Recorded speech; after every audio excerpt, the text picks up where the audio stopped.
देख रहे हैं नेशन व्यू रमेश भट्ट के साथ। नमस्कार। खबरों पर अपना नजरिया बनाने के लिए जानना बेहद जरूरी है कि उसका असर आप पर क्या होता है।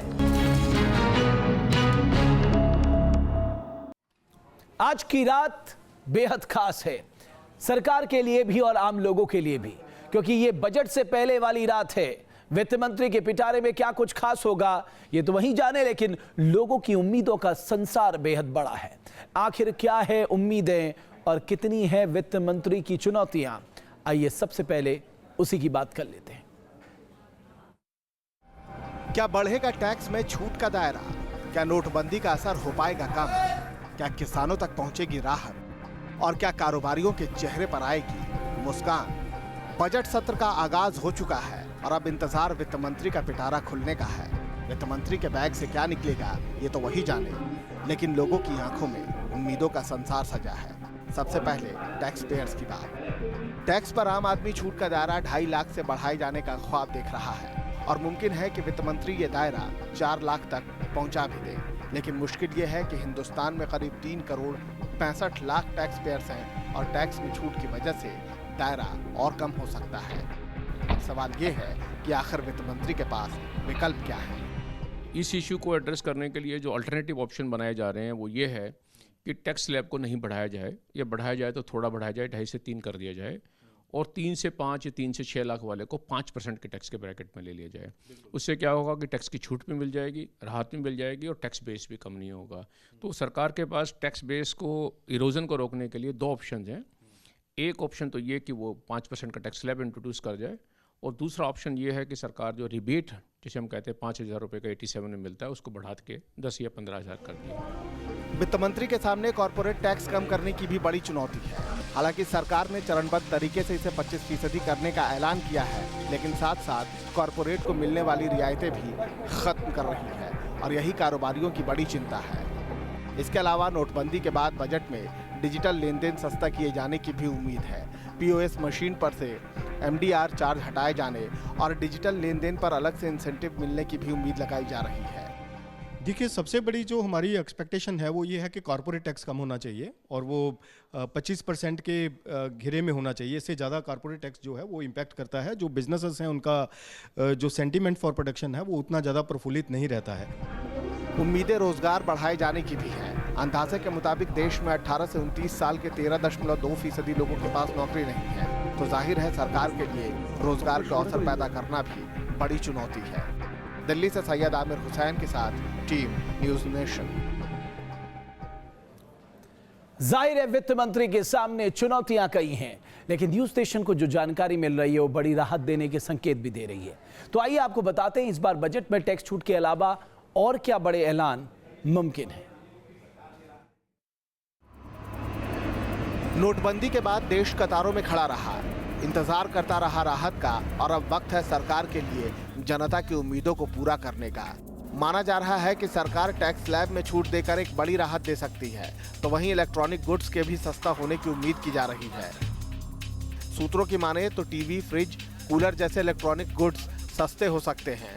छोटी कारों पर भी छूट मुमकिन है, तो वहीं इलेक्ट्रिक कार और हाइब्रिड कारों पर भी छूट मिल सकती है। लेकिन जनता की उम्मीदें और भी हैं। मुझे तो टैक्स बेनिफिट मिल जाए तो ज़्यादा मेरे लिए बेटर रहेगा। मेन तो हमारा वही कंसर्न है। गृहिणियों के लिए कम से कम किचन के सारे सामानों को सस्ता किया जाए, ताकि हमारे कमाई करने वाले लोगों पर उसका अतिरिक्त भार न पड़े। पहले तो महिलाओं की सुरक्षा कड़ी करनी चाहिए, टैक्स कम करना चाहिए, और जीवनावश्यक वस्तु ये जो है उनके दाम कम करने चाहिए। LPG गैस है, हमारे जो लिक्विफाइड पेट्रोलियम गैस है उसके दाम सडनली बढ़ जाते हैं, या पेट्रोलियम के बढ़ जाते हैं, या फूड में बढ़ जाते हैं। तो इन सारे कारणों से एक आम आदमी कहीं लड़ते लड़ते टूट सा जाता है। विटामिन वाली मेडिसिन है उनके ऊपर 14.5% वैट चार्ज करती है गवर्नमेंट। वो पेशेंट्स को थोड़ा काफ़ी कॉस्टली रहता है। यहाँ 100 रुपये के पीछे 5 रुपये पे करना पड़ता है, तो दूसरी 100 रुपये के पीछे उनको 14.5 रुपये पे करने पड़ते हैं, है ना। तो कम से कम उसको 10% का फर्क तो पड़ ही जाएगा कंज्यूमर को। हालांकि सूत्र बता रहे हैं कि 10 लाख से ज्यादा की कीमत की कारें महंगी हो सकती हैं। तंबाकू उत्पादों के भी महंगा होने के आसार हैं, जबकि लग्जरी आइटम के दामों में भी इजाफा हो सकता है। कहा तो ये भी जा रहा है कि सरकार सर्विस टैक्स में भी 0.5% का इजाफा कर सकती है। लेकिन सिर्फ 2 महीने के लिए, क्योंकि जुलाई से जीएसटी आने के बाद देश में अप्रत्यक्ष कर एक ही होगा, GST. Syed Aamir Hussain, news nation, Delhi. और इस बार आम बजट में ही रेल बजट भी शामिल रहेगा। 93 साल में ऐसा पहली बार होगा जब रेल बजट और आम बजट अलग अलग पेश नहीं होंगे। स्वतंत्र भारत के इतिहास में ये पहला मौका है जब रेल बजट और आम बजट एक साथ एक ही दिन पेश किया जा रहा है। चंद घंटों बाद वित्त मंत्री अरुण जेटली इस नई परंपरा की शुरुआत कर रहे हैं। 1924 में अंग्रेजों के शासन से लेकर अब तक रेल बजट अलग से पेश किया जाता था। आपको बता दें कि 1924 में जो रेल बजट था वो अलग हुआ था और अलग से पेश किया जाता था। 93 साल बाद जो है रेल बजट आम बजट के साथ पेश किया जाएगा। चुनौती इस बात के लिए है रेल मंत्रालय के सामने, क्योंकि घाटे से काफी ज्यादा बढ़ गया है रेल मंत्रालय का, और जब से 7वां वेतन आयोग लगा है तब से करीब 28,000 करोड़ का जो घाटा है वो कुल मिलाकर के और चढ़ गया है। रेल बजट को लेकर इस बार काफी उम्मीदें हैं। लोगों को सहूलियतों के साथ उनकी सुरक्षा पर भी खास जोर दिए जाने का प्रभु का एजेंडा आगे बढ़ सकता है। खबर है कि सरकार बजट में रेल सफर पर छूट या रियायतों के लिए आधार नंबर को जरूरी बनाने पर विचार कर रही है। रेल किराए में कोई बड़ा इजाफा होने के आसार कम है। बैकडोर से रेल किराया पहले ही काफी बढ़ाया जा चुका है। जरूरत पड़ने पर सरकार इस साल भी यह ऑप्शन आजमा सकती है। हालांकि बढ़ते किराए की मार को जायज ठहराने के लिए सरकार रेलवे में सेफ्टी बजट को बढ़ाने का दाव चल सकती है। रेलवे में सेफ्टी बढ़ाने के लिए 20,000 करोड़ रुपए के फंड का ऐलान हो सकता है। वहीं रेल में सफर करने वाले लोग स्टेशनों पर सुविधाओं में इजाफे के साथ वित्त मंत्री से सफाई और महिला सुरक्षा के लिए ठोस कदम उठाने की मांग कर रहे हैं। उम्मीदें हैं कि जो भी किराया बढ़ाया था लास्ट टाइम उन्होंने, तो वो थोड़ा कम किया जाएगा। जैसे राजधानी में और भी जो दुरंतो एक्सप्रेस ट्रेनें हैं उसमें खाने की क्वालिटी भी अच्छी करी जाएगी थोड़ी। जनरल डब्बे बिल्कुल बढ़ने चाहिए, क्योंकि आपने जैसे देखा होगा लेडीज जो है हमारे यहाँ पे वो मतलब जब भी सफर करती हूँ वो स्ट्रगल कर जाती हैं। There is no safety for women also. सबसे ज़्यादा जनरल डिब्बे बहुत गंदे होते हैं, उनके बाथरूम साफ नहीं होते। बेसिकली सफाई होनी चाहिए उसमें। नोटबंदी के बाद आने वाले रेल बजट की ओर करोड़ों भारतीयों की निगाहें लगी हैं। उम्मीद की जा रही है कि इस बार जेटली के पिटारे से रेल यात्रियों के लिए कुछ मीठी गोलियां निकलेंगी। जिस तरह से लगातार दुर्घटनाएं हुई हैं अपने आप में बड़ा सवाल खड़ा करती हैं उन प्रोजेक्ट्स पर जो भविष्य की योजनाएं हैं, जैसे कि बुलेट ट्रेन या हाई स्पीड ट्रेन। आने वाले समय में क्या ये सपना पूरा हो पाएगा और क्या हमारे ट्रैक उस स्पीड के लिए बेहतर बन पाए हैं या नहीं, अपने आप में बड़ा सवाल है। अब देखना यह है कि कल बजट में क्या पेश होता है। वीडियो जर्नलिस्ट कमल किशोर के साथ सैयद आमिर हुसैन, न्यूज़ नेशन, दिल्ली। तो जाहिर है आम बजट और रेल बजट में संतुलन साधने की चुनौती है और रेलवे को सुरक्षित बनाने की सबसे बड़ी चुनौती है। जहां एक ओर सरकार बजट की तैयारियों में जुटी है तो वहीं दूसरी ओर काले धन के खिलाफ भी जंग की तैयारी मुकम्मल कर ली गई है। बताया जा रहा है कि नोटबंदी के दौरान पैसे जमा करने वालों पर सीबीडीटी की कड़ी नजर है और ऐसे 18 लाख संदिग्ध खातों की जानकारी हासिल कर ली गई है।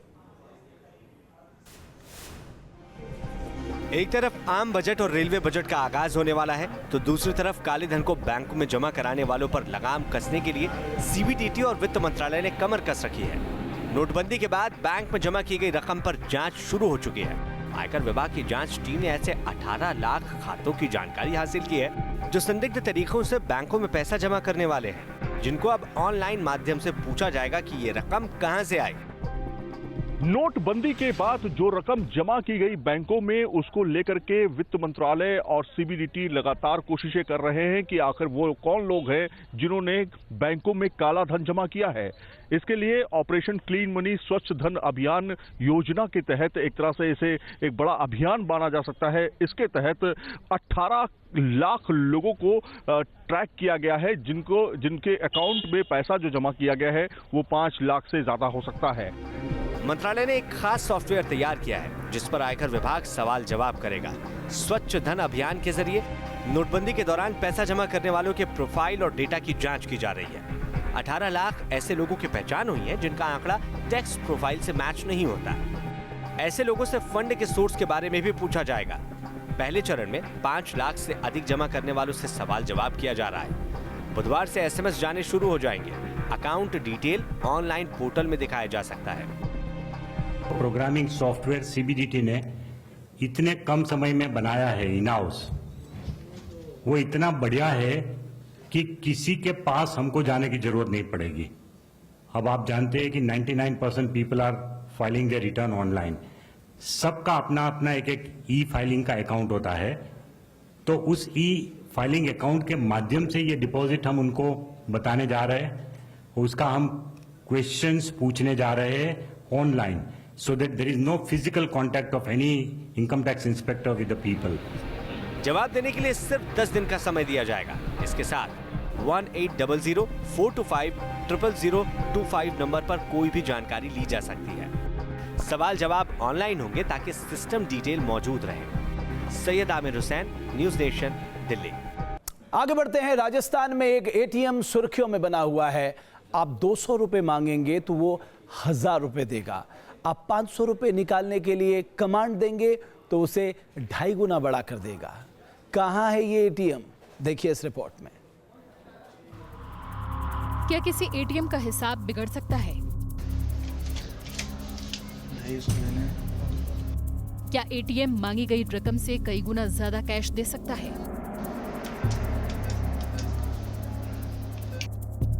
क्या एटीएम का गणित आपको हैरान और परेशान कर सकता है? ये सारे सवाल यूं ही नहीं उठ रहे।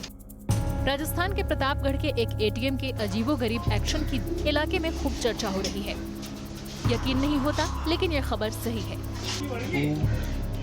ठीक है, करेक्ट। यस। राजस्थान के प्रतापगढ़ में एटीएम आम लोगों पर कैश लुटा रहा है। यहाँ 100 की जगह 500 और 500 की जगह 2500 के नोट निकलने से लोग हैरान हैं। ये तस्वीर देखिए, एटीएम मशीन में 200 रुपए का इनपुट डाला गया और जब कैश निकला तो वो 500 के 2 नोट यानी 1000 रुपए निकले। अब एक और तस्वीर देखिए, एटीएम में 500 रुपए निकालने के लिए कमांड दी गई और यहाँ भी 500 के 5 नोट यानी 2500 रुपए बाहर निकल आए। मैंने देखा तो ये पाया कि 100 रुपये जो डाल रहा है वो 500 निकल रहे हैं मशीन से, और जो 2000 रुपये डाल रहा है उसके 6000-7000 रुपये तक निकल रहे हैं। हद तो ये है कि इस निकासी के बाद जब मिनी स्टेटमेंट निकाला गया तो उसमें भी गड़बड़ झाला था। एंट्री 200 की थी जबकि हाथ में कैश 1000 थे। नोटों की बारिश की खबर सुनते ही लोगों की भीड़ उमड़ पड़ी, लेकिन एटीएम से ज्यादा पैसे निकलने की खबर जैसे ही बैंक और पुलिस तक पहुंची, इस एटीएम को बंद कर दिया गया। अब सिस्टम में ये जांच की जा रही है कि आखिर कैश किस किस के खाते से कितना निकला। ग्राहकों से बातचीत कर पूरा हिसाब दुरुस्त करने की कवायद शुरू कर दी गई है। Team news nation. विधानसभा चुनाव ने समाजवादी पार्टी में यूं तो युद्ध विराम करवा दिया है, लेकिन अंदर ही अंदर बगावत सुलग रही है। अखिलेश राज में शिवपाल दरकिनार कर दिए गए। वो फिलहाल चुप बैठे जरूर हैं, लेकिन चुप है नहीं, और ये उनकी बातों से अब साफ सब नजर आ रहा है। मैं अपना प्रचार कर रहे हैं, हम स्वयं चुनाव लड़ रहे हैं। मेहरबानी हो गई है, टिकट भी दे दिया है मुझे। हम पार्टी बनाएंगे 11 मार्च के बाद। यह अखिलेश से खुली बगावत का ऐलान है। ये शिवपाल का वो दर्द है जो उन्हें अपने ही भतीजे ने दिया है, और शिवपाल की बातों में आने वाले जंग की आहट साफ सुनाई दे रही है। 11 मार्च रिजल्ट आने के बाद मैंने कहा तुम जिता लो, सरकार बना लो, हम पार्टी बनाएंगे 11 मार्च के बाद। 11 मार्च के बाद पार्टी बनाएंगे। शिवपाल चुप है, मुलायम भी खामोश हैं, लेकिन शायद तभी तक जब तक चुनाव है। हाँ, रह रह कर टीस बाहर निकल आती है, और जख्म इतने गहरे हैं कि अभी चुनाव में मशगूल शिवपाल कांग्रेसियों के लिए प्रचार करने को तैयार नहीं, लेकिन पुराने समाजवादियों के साथ खड़े नजर आते हैं।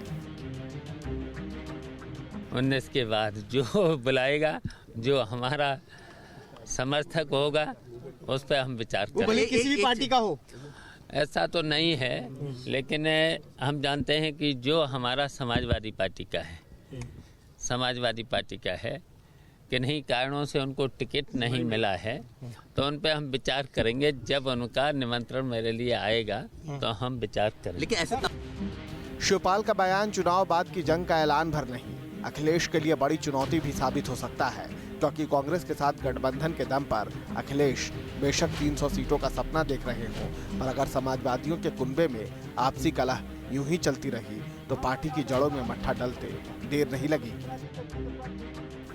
इटावा से विनीत दुबे के साथ टीम न्यूज़ नेशन। और बात भारतीय बॉक्सिंग की। भारतीय बॉक्सिंग में विजेंद्र सिंह, मैरी कॉम से पहले एक ही नाम चलता था और वो था डिंको सिंह का। अखबारों में उनकी खबरें पढ़ने को मिलती थी। बॉक्सिंग में देश को कई कामयाबी डिंको सिंह ने दिलाई। देश के तिरंगे को बड़ी शान से हिंदुस्तान की सरहद से बाहर लहराया। 1998 में बैंकॉक में हुए एशियाई खेलों में भारत के लिए डिंको सिंह ने गोल्ड मेडल जीता, लेकिन आज ये बॉक्सर गुमनामी के अंधेरे में कैंसर की जंग लड़ रहा है। हालात इतने खराब हो चुके हैं कि पद्मश्री बॉक्सर डिंको सिंह आज अपने घर को बेचकर कैंसर से जंग लड़ रहे हैं। एशियाई खेलों में स्वर्ण पदक हासिल करने पर उन्हें इनाम के तौर पर मणिपुर सरकार ने 3 कमरों का फ्लैट भी दिया, पर उसी फ्लैट को बॉक्सर डिंको 30 लाख में बेचकर अपने इलाज पर लगा रहे हैं। इस समय वो दिल्ली के institute of liver and biliary sciences में एडमिट हैं। डिंको अपने खेल के काबिलियत से अर्जुन अवार्ड, पद्मश्री पुरस्कार हासिल कर चुके हैं, लेकिन आज उनकी सुध लेने वाला कोई नजर नहीं आ रहा है, यहां तक कि खेल मंत्रालय भी नहीं।